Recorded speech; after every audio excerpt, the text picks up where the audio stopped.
This is Democracy Now!, democracynow.org, The War and Peace Report. I'm Amy Goodman.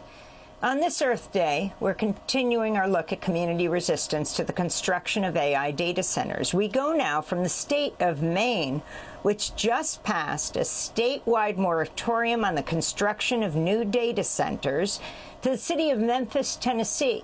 Last week, the NAACP sued Elon Musk's XAI, accusing the artificial intelligence company of polluting black neighborhoods with toxic emissions from its makeshift power plant fueling its data centers in Memphis. The lawsuit alleges XAI is violating the Clean Air Act by operating over 24 methane gas-burning turbines without legal permits. The massive XAI data centers are known as Colossus and Colossus 2. We go now to Memphis, where we're joined by KeShaun Pearson, Executive Director of Memphis Community Against Pollution. KeShaun, thanks so much for joining us again. We talked to you almost exactly a year ago. Can you talk about what is Colossus and Colossus 2? Talk about the power these data centers require and what kind of regulation there is. Thank you, Amy, for having me back. It is good to be back, and we are unfortunately in an even worse position than we were a year ago. At this point, we now have two facilities, Colossus 1 and Colossus 2, that are being powered by illegal and unlawful methane gas turbines. These turbines generate enough power to power over 500,000 homes. This is unprecedented, the amount of pollution that we're being exposed to, nitrogen dioxide, formaldehyde, chemicals that we know cause cancer. And so in this moment, we have to do something similar to what Maine is doing. And we are demanding a moratorium of some sort come to fruition. But here in Memphis, we are unfortunately a cautionary tale about what will and possibly can happen if you don't have the right rules and guardrails in place. Last year, Elon Musk explained why he decided to build Colossus in Memphis. Well, we needed a building. We can't build a building, so we must use an existing building. So we looked for basically for factories that had been abandoned, but the factory was in good shape, like the company had gone bankrupt or something. So we found an Electrolux factory in Memphis. That's why it's in Memphis. Home of Elvis, and also one of the oldest, I think it was the capital of ancient Egypt. So that's Elon Musk. KeShaun Pearson, you're the director of Memphis Community Against Pollution. That's MCAP. It's the NAACP that's suing XAI, accusing the company of polluting black neighborhoods. The facility next to historically black neighborhoods runs on 24 methane gas-powered turbine generators, which you've said emit significant amounts of nitrogen oxide and other toxic chemicals.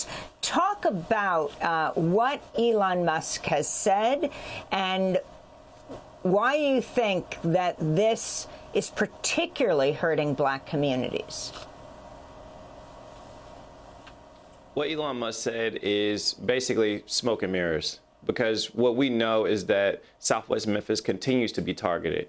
Memphis Community Against Pollution has stood up against multiple corporations and billion-dollar organizations who've sought to see our community as the path of least resistance, where they could push forward these environmentally unjust and these environmentally racist projects. These projects specifically focus on a neighborhood, on a community, and on a region where you see an increased poverty level, and you also see an increased amount of black families. Just like all over the South, you see a concentration of AI data centers in communities that are largely black or marginalized. This is nothing new. This is Elon Musk presenting an option for Memphis, which we know is untrue. Elon Musk was invited to Memphis. Unfortunately, our city mayor joined with Ted Townsend of our Greater Memphis Chamber, and these folks wooed the terrible decision that we continue to see operate like a cancer in our region. XAI has not promoted or really led to the jobs that they said they would.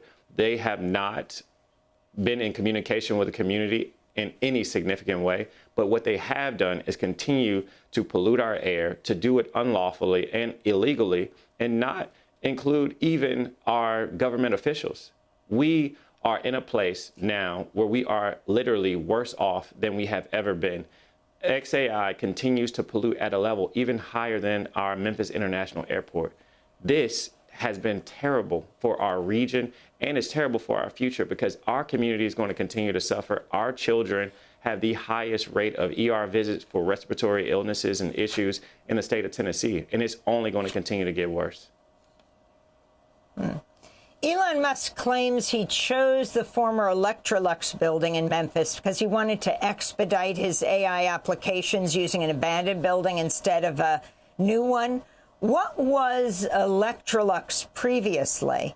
And how did Musk's company, XAI, go about purchasing the building? Yeah, so Electrolux was a company who came into Memphis doing something very similar to what we're seeing XAI do. They offer hyperbolic promises and ended up a Colossus failure. And Electrolux was a company, machine company, and they got breaks from our Shelby County Health Department, from our Shelby County government, and our City of Memphis government. They actually received the building at a discount and got payments in lieu of taxes or a pilot program to help them finance it. And then they left. They got the money and then they left, leaving this facility open, and XAI purchased the facility and started their environmentally unjust project. And so we are seeing this cyclical activity, and it's in the same area. We cannot bifurcate the fact that Southwest Memphis has continued to be the site and target of a lot of these extractive corporations in an extractive ecosystem. One last thing I do want to add is that in 1968, Dr. Martin Luther King came and he marched with sanitation workers in the city of Memphis. That was fighting for environmental justice, and that is the fight that we are continuing. It is no mistake that environmentally unjust projects continue to put pressure on the city of Memphis and continue to extrapolate what we know is our right to healthy environment and clean air. And so with this project, we will continue to fight back, and we will continue to work alongside the NAACP, the Southern Environmental Law Center, and Earth Justice, as well as our partners in coalition in South Haven, the Safe and Sound Coalition. Our families are suffering. Our region is suffering. We can't continue to fall for smoke and mirrors. We have to do something that protects us, and we have to do it now. Thanks for watching Democracy Now! On YouTube. Subscribe to the channel and turn on notifications to make sure you never miss a video. And for more of our audience-supported journalism, go to democracynow.org, where you can download our news app, sign up for our newsletter, subscribe to the daily podcast, and so much more.